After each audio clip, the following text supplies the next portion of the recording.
This video is made possible by our sponsors, AJA. We'd like to thank AJA for all their support and tell you to go to aja.com for all your production and post-production needs. Hi, I'm Gordon Burkell from Filmmaker U. At Filmmaker U, we create courses for film professionals to deepen and diversify your existing skill set. You can learn more at filmmakeru.com or, of course, follow us on Twitter at filmmaker_u. Every week, we interview a film professional to discuss their work, and this week I'm joined by sound designers Jamie Mahaffey and Martin Taylor, whose work includes Pamela's Garden of Eden, the Lego Jurassic World series, and more recently, Octonauts and the Ring of Fire. Welcome to the show, guys. Hey, good to be here. Thanks.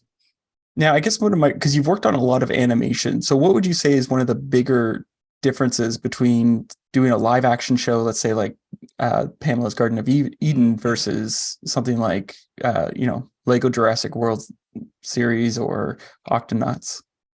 I'll jump in on that one. Cut me off, Jamie, if I'm making stuff up. Which he does. Yeah. The one large difference among many for live action compared to cartoons is the live action, especially with the sort of History Channel, Discovery Channel, that kind of stuff. It's pretty run and gun, meaning they get the best the location audio people on the set get the best audio that they can, and often enough times that can be a bit of a rough ride. So it takes a fair bit of cleanup, a lot of de-clicking, de-popping, and de-rustling, and trying to get rid of noise in order to smoothen out the dialogue in and of itself. After that, putting in ambiences and sound effects is pretty typical fare and very, quite aligned with doing sound effects for cartoons. Although cartoons, because they can show you anything and make up any sort of little vehicle like Octonauts or Lego, you have to dream up those machines in your head. Whereas with live action, a car is a car, truck's a truck, that sort of idea. I'm going to interrupt this interview for 1 second. We want to thank PixelView, one of our sponsors. They're a streaming solution for filmmakers. PixelView lets you stream your work to remote clients for easy collaboration, and it works with both on-set teams and post-production teams. With built-in video chat, you can discuss and make changes in real time and stream directly from your editing software. Or you can use the hardware encoder to stream from DaVinci Resolve or the camera on set. See the promo code and the link in the video description below. Whenever I talk to Foley artists or sound designers, it's usually like we had to make up a sound of something that never existed before. So we had to mix all these different sounds together. So what were some of the things that you had to create, and what were the sounds that you used to create it? I'll leave that one to Marty. Okay. Especially with Octonauts, there's so many little vehicles, cute little motors, underwater or above ground, and extremely creative. They've got little pinchers on them or little cranes, and the Octonaut flavor, if you will, for any of their vehicles is to be cute and adorable, not combustible engine type vehicle. And so for me, what I end up doing is I use various synths and synth plugins to try to get kind of a burbling effect. If you think about, a good example would be, if you think about the Jetsons. I don't know if you guys are old enough to remember the Jetsons, but Jamie is. And so it has that burbly kind of flavor to it, very friendly, but it has a lot of motion, a lot of movement around it. It pitches up, it pitches down, it starts up, it stops.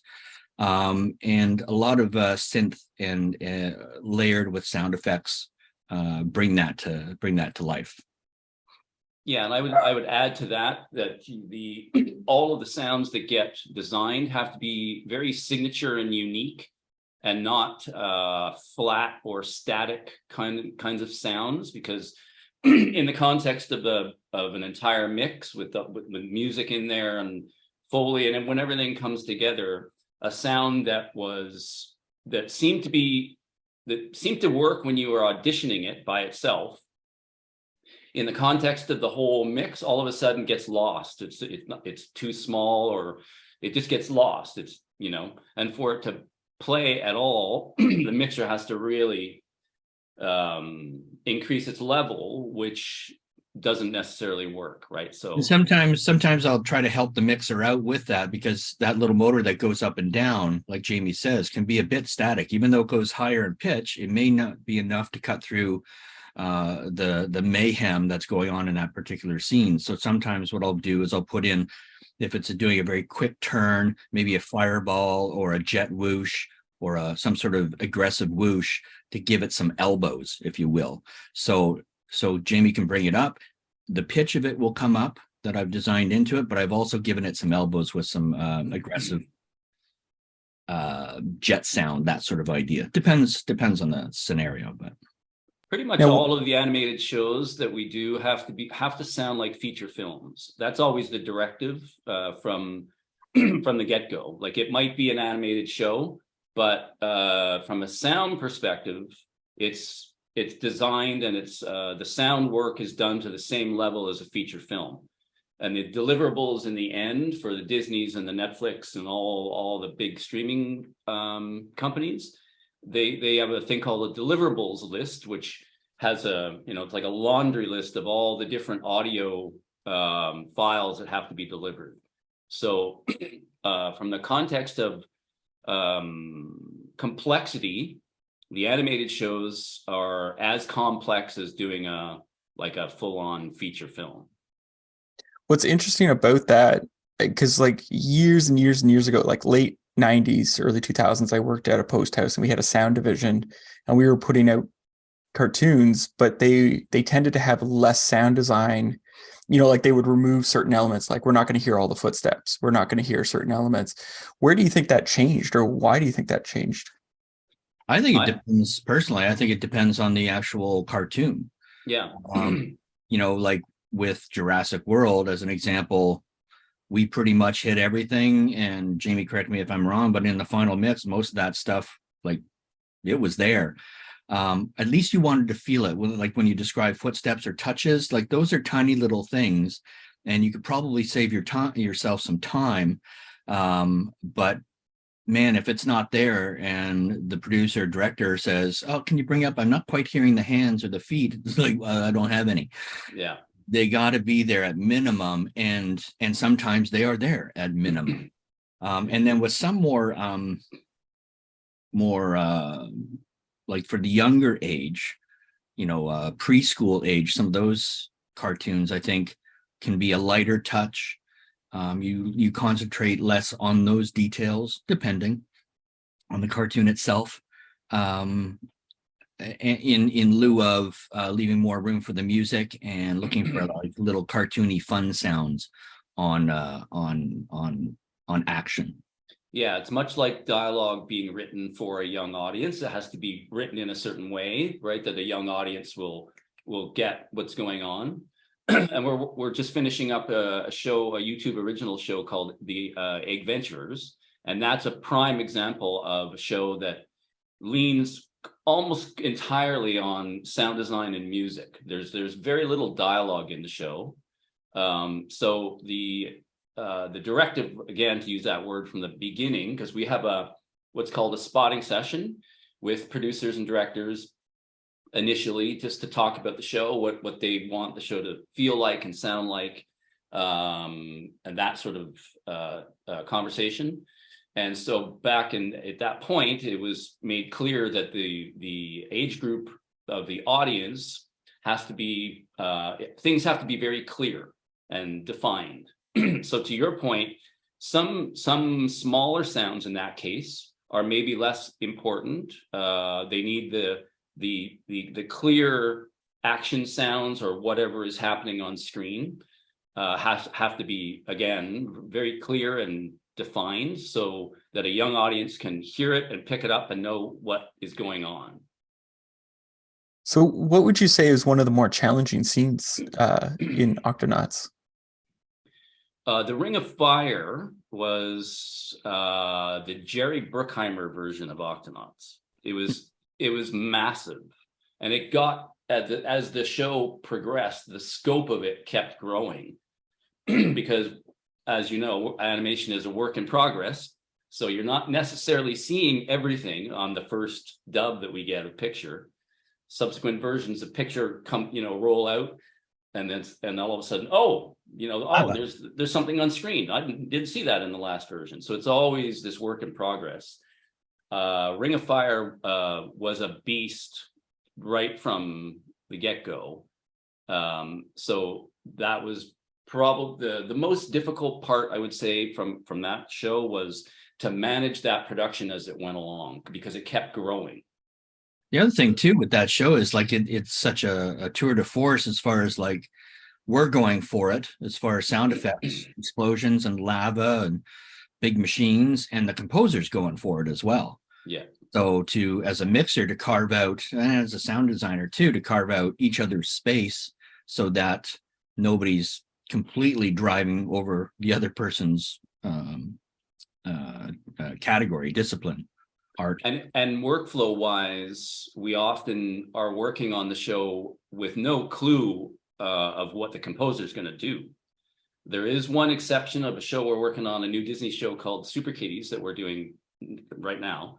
And that show is a great example of the workflow where the composer finishes his work and actually sends it quite in advance. So we have the music to work with when we're doing our sound design, which is invaluable, right? Because then you stay out of each other's lane, as it were. My hope is that all productions the workflow would be that way, but they aren't. So dreaming. Yeah, dare to dream. Ring of Fire was definitely not. We had no clue what the composer was doing. So as Marty said, we just hit everything. You cut everything in any potential option. That's the other thing that producers and directors like, is options on the stage when you're mixing. So you can, Marty and the sound design team will cut. This is their preferred sound here, or these, and then there'll be subsequent ones sometimes underneath that are muted. So they're there as options. And producers and directors really love that, which I understand why. It gives them immediate, options. If something's not working for them, we don't have to send everybody back to the... Yeah. And the other thing too with that is, like, when you're in you're mixing, you're in a mix, which is the more expensive time. You don't want to be sound designing in that room, or very, very little, because it's not economic, and it's not why we're there, and it can really slow down the natural flow of a mix. Yeah. So we throw in as many options as possible without kind of clouding the situation, in order to make sure that, well, that's not working. Well, how about this? And it kind of goes back to the Foley thing. We kind of hit everything, and until we learn that after 6 episodes down the road, we don't need to hit this anymore with Foley. Save your time. But if it's not there, it's not there. And if it's not there, they're going to ask for it. You can almost guarantee it. Yeah, it's like Murphy's Law. Yeah. Yeah, well, and I remember working, because I did editing, and I remember working with a sound designer, and he would just, everything I gave him, he would immediately put on a separate track and just mute. And I was like, oh, why not just get rid of it? Just scrap it. And he's like, because no matter what, the second I scrap that sound that you suck in, they're going to be like, where'd that sound go? And I'm like, oh, I got a better one. And they're like, no, I like the original. And then they have to find it. And he's like, yeah. That's the key to successful mixing, is to have every single solitary thing available, regardless if it was 2 versions ago. Same with the music. The composers will do version 2 and sometimes a 3rd version of their score. That all gets pulled in, but nothing, like the word delete does not exist in our vocabulary. It just doesn't. We keep every single solitary thing, whether it was considered temp or not. It's all available for the directors, producers on the mix stage. So that is a key to successful mixing, is make sure that everything is available at all times. And organized. Yeah. Well, now you guys, I'm assuming you use Pro Tools, but what were some of the other sound tools that you have at your disposal, or that you like to use on a project? There's a couple. Marty's got a number of them, yeah. Yeah, we don't bury ourselves in that overly, But there's a software called Igniter that's great for engines and motors. Often, or sometimes it's a bit too helicoptery or too aggressive, especially for an Octonauts. It's a bit too scary. But it is a good tool. You can import your own sounds and manipulate them. And then what else do I use? Kind of looking at it now. What was it called? Reformer. Reformer Pro, made by, who makes that? That's Krotos. Yeah. So Reformer Pro is pretty handy. I would say those are probably the two. Falcon a little bit. Used to be. Yeah, we've moved away from that, but initially Falcon moved away from us, but yeah, true. Yeah. I like a plugin called, I like a number of plugins, but I like a plugin called Dehumanizer, which takes cool. which is Krotos, which takes voices, and you can manipulate a voice and turn it into a monster, turn it into an alien, turn it into whatever you need to, And then when you get into like back to live action, when I was talking about, Big Timber or the Pamela show, those shows are like, they're noisy shows. That's how it comes.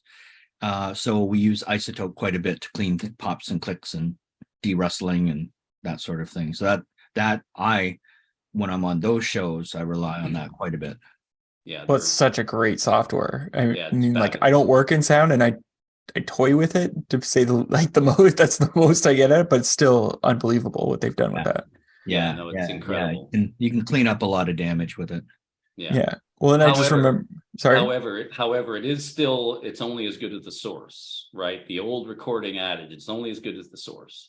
So the tools that are available today are quite wonderful, and you can salvage things that producers thought were not salvageable. So from that point of view, it's a great tool to have, but it shouldn't take away from the fact that, you need to record it as well as you can. And then it'll only get better from there, but Well, and I feel like it's also a blessing and a curse, because then the producer will be like, "Oh, don't worry, we can fix it in sound." Don't. Exactly. And then you're like, "Oh." Exactly. It's a wonderful tool, but you shouldn't, it's not the be all and end all. It's still capture it well, Now, you guys got nominated for an Emmy, if I'm not mistaken, for Octonauts, correct? Ring of Fire, we won. Yeah. Yeah, You won. Congratulations. Won. Yeah, so what was that like? Because, like, as a Canadian, a lot of people I know, they've worked on big shows, but they don't tend to go down and get nominated for the Emmy or something like that. So what was the event like? Did you have your speeches ready, or did you just wing it? Oh, God, no. Totally winged it. It was about remembering your own name. Yeah.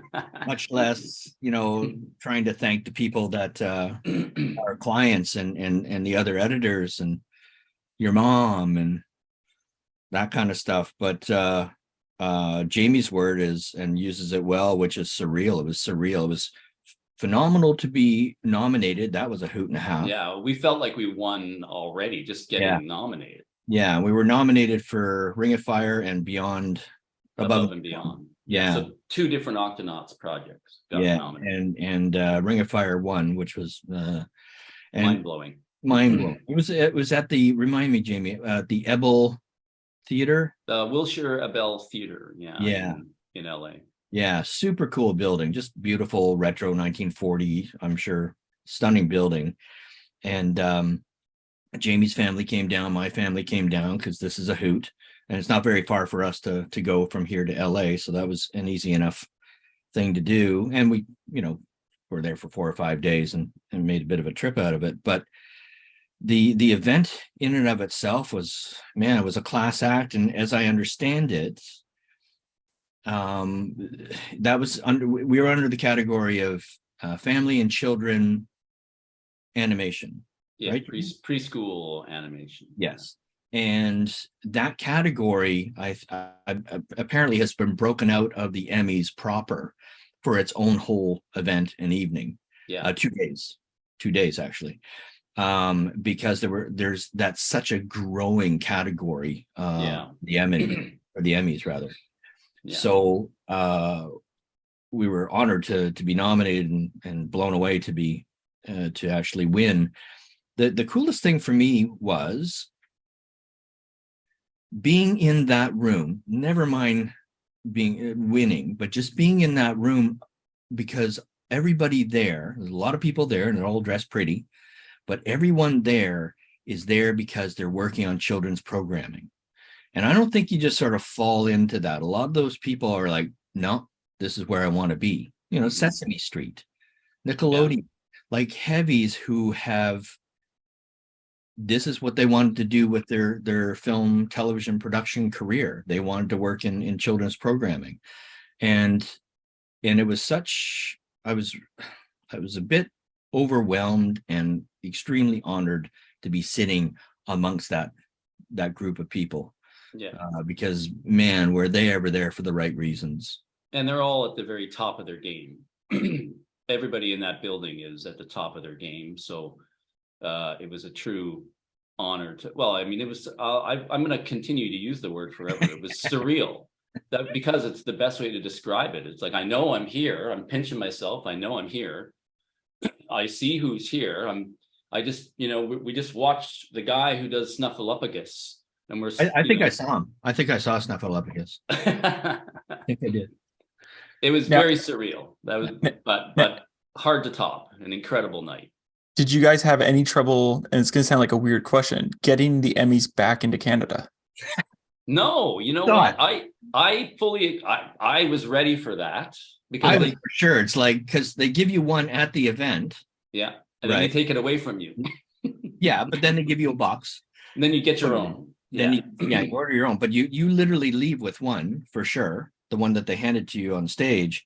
It's like, man, I don't know if I put that underneath in you know, everyday luggage under the plane. No. Plane's belly.